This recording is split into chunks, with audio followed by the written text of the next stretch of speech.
So, how do you begin to believe something that you don't believe when the proof is there? Abraham, it's true. This is the reality. This is what we've got. This is how it's going. My eyes are not deceiving me. My ears are not deceiving me. This is the truth of my reality. How do I create other than that? And we say, you're really upon something important if you're asking that question, because most people offer almost all of their vibration in response to what they are observing. Esther would say to us in the beginning, but Abraham, it's true. It's true. Shouldn't I give my attention to what's true? Isn't that what I've been taught all of my life? And we say, we understand what you're going for here, Esther. But here's the thing. A thing is only true because someone is focused upon it until it became a reality. We would use a different criteria. Not, is it true, but does it feel good to me when I think about it? Is it something that I desire? And if it is something that you desire, then give it more and more and more of your attention. But if it is not something that you desire, giving it more attention only makes it more solid in your experience. You see how it works? How do thoughts turn to things anyway? Have you ever wondered about that? Do you see any pipelines trucking in new fuel from other planets? New mines are being dropped from the sky. How is it? How is it that thoughts are turning to things? Thoughts are turning to things through focus and reception and response to that reception. That's how thoughts turn to things. That's how your economy evolves. That's how everything evolves. That's how the cells of your body evolve. Every part of evolution, which is what your eternalness is all about, is about thoughts turning to things. And so that's what we want to talk to you about. We want you to begin addressing yourself more vibrationally rather than physically, because the physical parts of you, the physical things that you are giving your attention to, those are already manifested. That's already done. That's like gum that you've chewed the flavor out of. That really is not where you want to put your attention. You want to put your attention upon where you are going. So when life shows you that you want something, you want to be more forward looking toward the evolving and the unfolding of what you're asking for, rather than standing where you are, sometimes in the absence of what you want, justifying or defending why you should get more of what you want because you don't have it. Every subject is two subjects. It's like a stick that has two ends of it.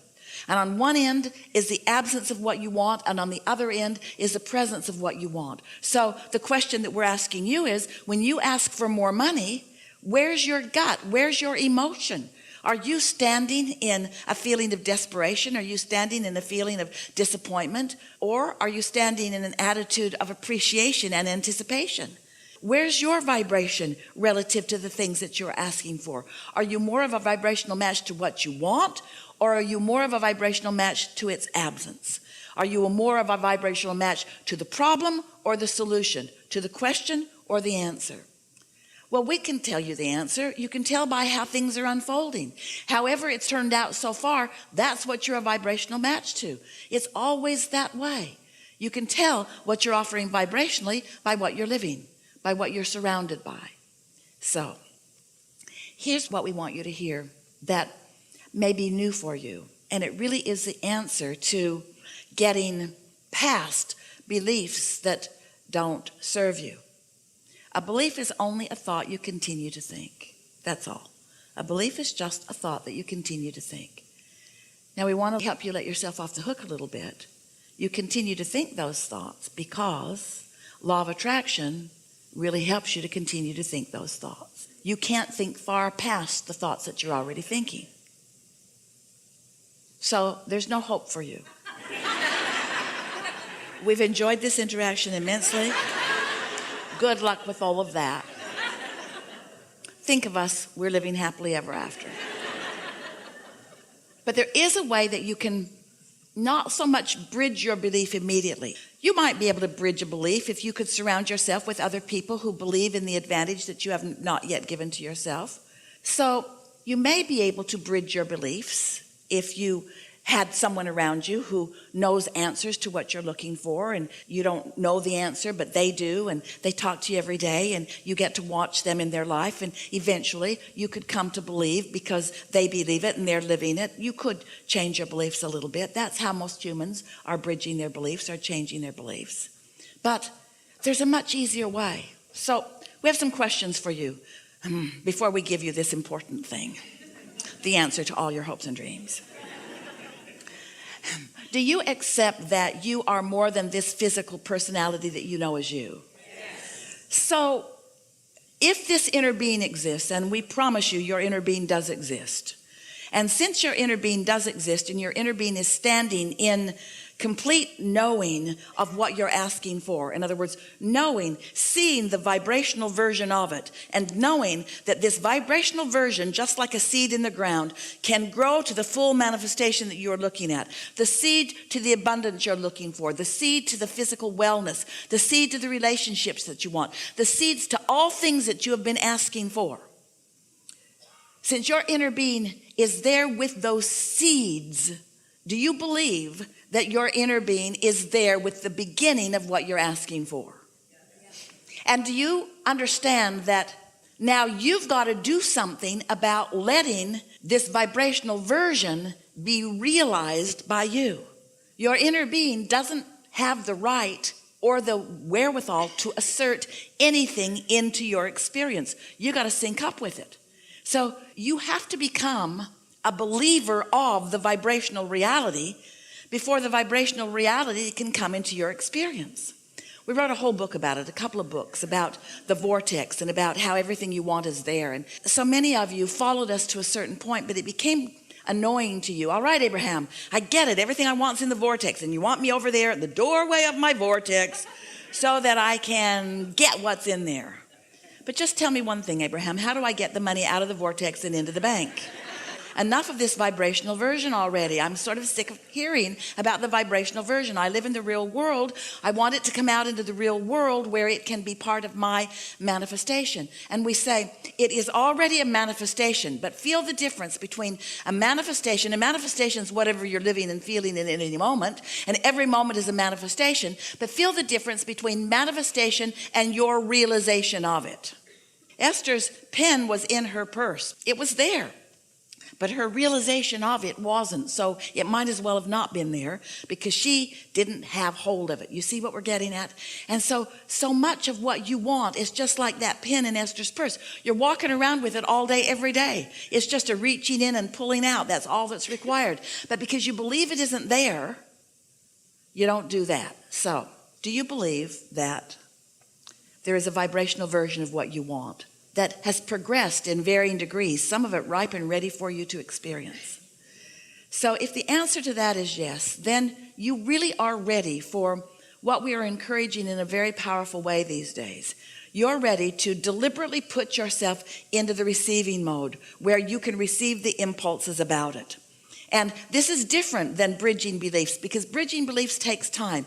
Bridging beliefs means you have to take hold of a belief that you've got that is in defiance of something that you want and make it no longer in defiance of something that you want.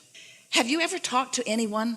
You believe one thing and they believe another thing, and you're talking to each other and you both wish to convince the other. And after an hour or 2 or 3 or 4 or 5 or 6 or 10 or 20 or years of interacting with them about that, they just stand strong in what they believe and you just stand strong in what you believe, and no headway is made in convincing the other. You know about that?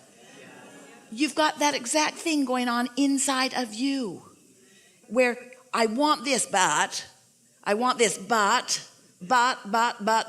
you've got beliefs that keep your desires from being realized by you, and it's unnecessary. So what do you do about it? Do you want to argue with yourself for hours or weeks or months or years? Or would you like a suggestion for a much simpler route?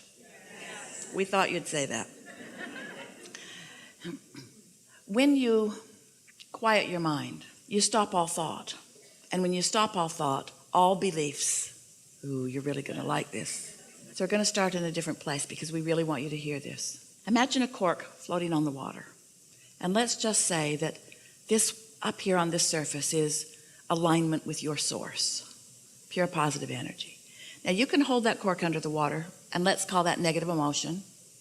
Let's call that beliefs that don't serve you. But when you let go of it, it's going to bob right back up there to the surface. So when you meditate and you quiet your mind, you bob back up to the surface. And when you bob back up to the surface. When your vibration rises because you're not holding it down with things that your inner being knows are not true.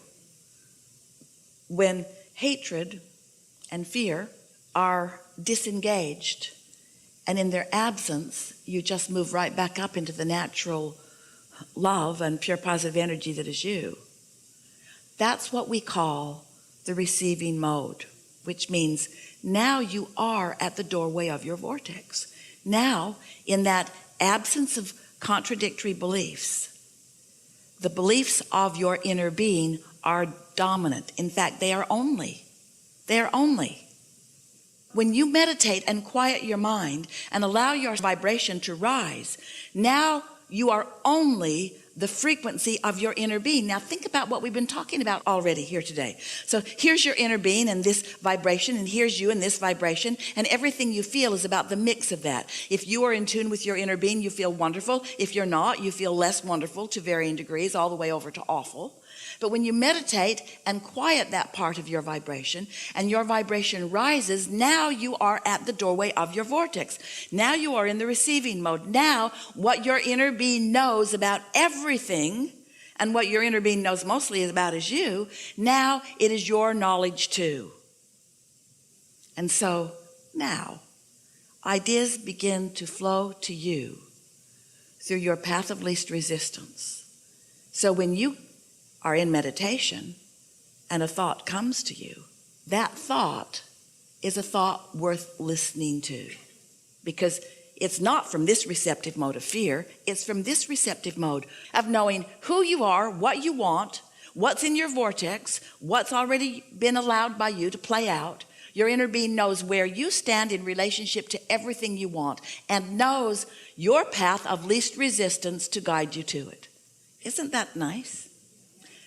So you're at the doorway of your vortex, and you might not be ready yet to translate into words like Esther is doing here, but you'll receive impulses, maybe an impulse to do something or an impulse to call someone.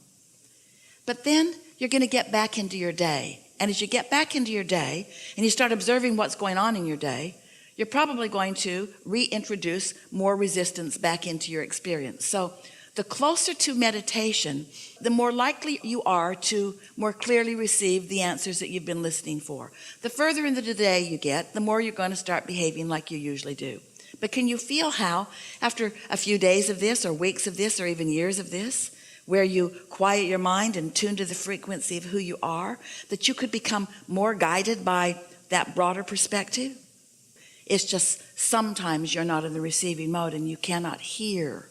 Can't receive the impulse that will lead to this, which will lead to this, which will lead to this, which, by the way, is the happily ever after journey that we keep talking about. So there, now you know, and we know that you know, we can feel that you accept that there is this vibrational reality. And now perhaps you have a different relationship with that vibrational reality than you've had before. And now perhaps you'll be listening more for that. And now perhaps you'll do it the easy way, which is meditate every day for 15 or 20 minutes and quiet your mind so that you get better and better at feeling those impulses. And then one more thing we want to say to you, and then we want to talk to you about whatever you want to talk about.